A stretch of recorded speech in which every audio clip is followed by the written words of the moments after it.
Hello, glad you're joining us again today. Today is Thursday, May the 7th, and we're 7 full days into the month of May, and so we're clipping right along. One thing that's very noticeable is the beautiful spring that we've been having.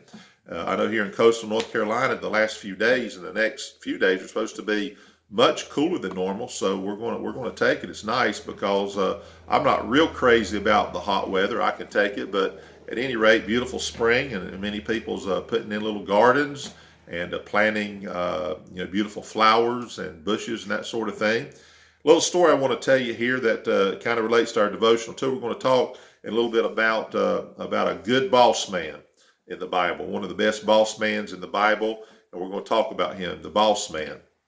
And you may be listening and say, "Well, man, I'm a boss man, and or I work for a guy, and he's a good boss man." So think along those terms before we get to it. We're going to be in the book of Ruth today, Ruth chapter 2. I'll give you a little bit of a hint.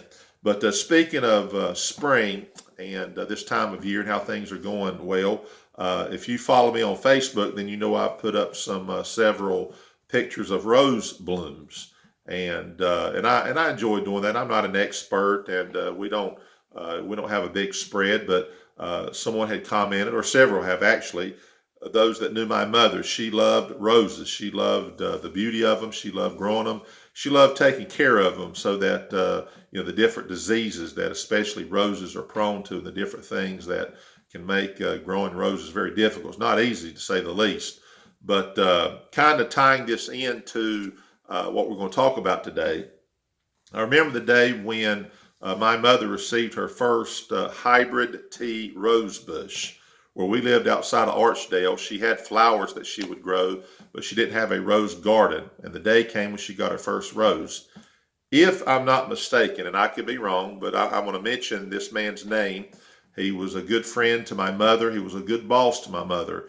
But I believe he bought her first hybrid tea rose, if I'm not mistaken.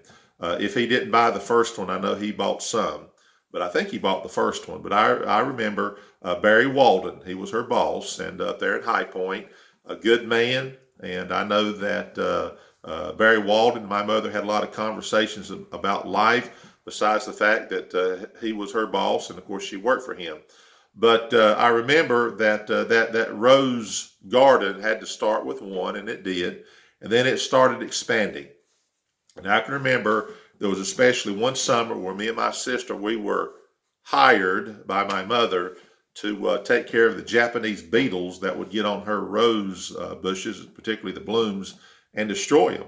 And for some reason, that particular year, they were just heavy. Well, she had to go to work. It was summertime. We were out of school, and she said to us, she said, "I'm going to hire you, and I'm going to pay you 10 cents a beetle that you'll take off those rose buds and blooms and put them in a jar of alcohol." We both had our own little separate jar of alcohol, and we had to keep up with the count. And of course, you could see them when you put them down that alcohol, they'd pretty much die immediately, and you could count them, and we kept up with it. Well, it got quite fierce. Me and my sister would almost fight to get out the door who was going to get first because money was involved, and we wanted to get those Japanese beetles. So we were benefited, and my mom's roses were benefited. And it's very interesting because my mom, after a while, said, "Now look, man, I'm gonna have to cut your rate here." So she cut our rate to 5 cents a beetle because we were starting to make money hand over fist. There were just Japanese beetles everywhere, and we'd almost look for them anywhere we could find them. I mean, we besides the roses. So the idea was to protect those beautiful rose bushes that she had so much time and energy into, and she enjoyed that. And it got to the point when she had moved over to another property that there was almost like a whole block of roses, and people would stop and look at them. She was very good at it. So all that to say, I can remember though this boss man that she had, Mr. Barry Walden, and he was very good to her, and he would purchase for her these roses. So we're going to talk today about another boss man in the Bible who was very good to his people. And that's kind of the story here. So we're not really going to go into all the details of Ruth. You know the story. Elimelech and Naomi left home and went down in the Moab. While they're down there, the two sons, Mahlon and Chilion, marry two Moabitish women. They marry Ruth and they marry Orpah. Well, it ends up Elimelech, Mahlon, and Chilion, two sons, and dad dies down there. And Naomi, of course, is greatly distressed by all this. And she says, "Well, it's time for me to go home." And the two daughters-in-law said, we'll go with you. And she says, no, there's nothing for you. And you know the story. And Orpah ends up saying, oh, well, I'm going to go back home then. I'll go back to my people. And Ruth says, I'm not going to leave you. I'm sticking with you. So Ruth goes back with her back to Bethlehem, back up into Judah, the area there. And she gets back. And, of course, there's a lot of details to the story. But basically, I'm going to read a few verses here that tells us that Ruth decides to go out into some fields, and she's wanting to get into the direction of someone who is related to Elimelech, her father-in-law, and hopefully things are going to happen, which we know the story it does. So let me read here a little bit, and let me just show you a very small part to the story, which I think is a blessing here. It says, and Naomi had a kinsman of her husband's, a mighty man of wealth, of the family of Elimelech, and his name was Boaz. So Boaz is the boss man we're going to talk about today, Boaz. And Ruth the Moabitess said unto Naomi, let me now go to the field and glean ears of corn after him, in whose sight I shall find grace. And she said unto her, go, my daughter. And she went and came and gleaned in the field after the reapers.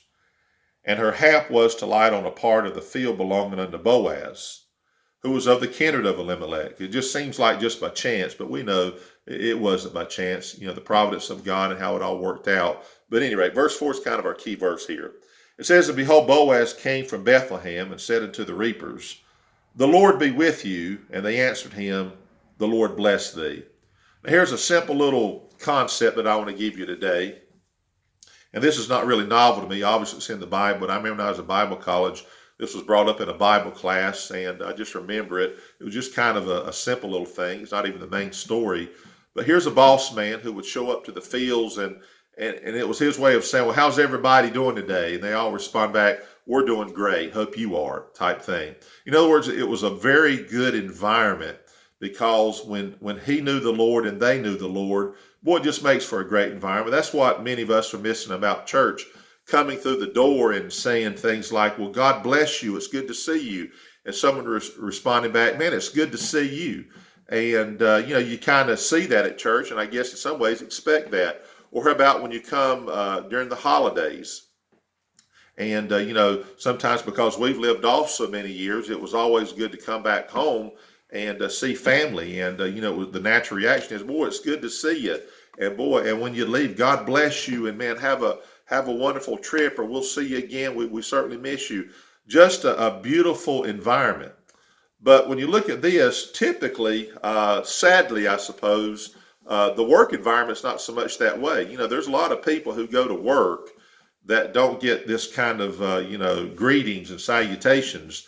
It's, if you still punch a clock, it's kind of old fashioned, but you punch the clock, people's just punch the clock, you kind of get out of their way, and you might say, how you doing? Good to see you. But it's kind of, it's work. It's not really, in a lot of cases, you just don't want to be there. It's a job you've got to do. You do it and you go home. And there's many cases where people just don't respond much to anybody at work. And I know there's exceptions. But in this particular case, it was a very good working environment, a good environment in general. And, Boaz was the kind of boss where he appreciated the people and they appreciated him. So he made the environment, he made the atmosphere good for the people. So I guess what I want to say really with this is, we could really make our environment a good place by one, knowing the Lord and being happy about it, and greeting people and appreciating people. And, it's always good to be somewhere where you want to be. And oftentimes work's not that way. But Boaz was a good boss, because I believe he was concerned about the people. But it was just wonderful to see when he walked up, how's everybody doing? We're doing great. Hope you are. And it was a very good place to be. And we want to be the kind of people who create good environments. Sometimes it might be just, it's a very quick in and out. Just like if you go to the gas pump, sometimes, people pump their gas, don't say anything to anybody, get your gas, get out of there. But sometimes you just stop and, of course, we got to practice this 6-foot rule right now. But, sometimes it's just good to kind of maybe look around the pump and say, hey, how you doing? Beautiful weather, isn't it? You just kind of strike up a conversation.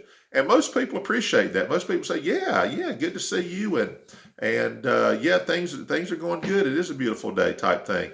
Just makes a happy atmosphere. So may we do that, especially during this day and age that we live, this time, be the kind of people like Boaz He was basically saying, Lord bless you, and they were saying, Lord bless you back.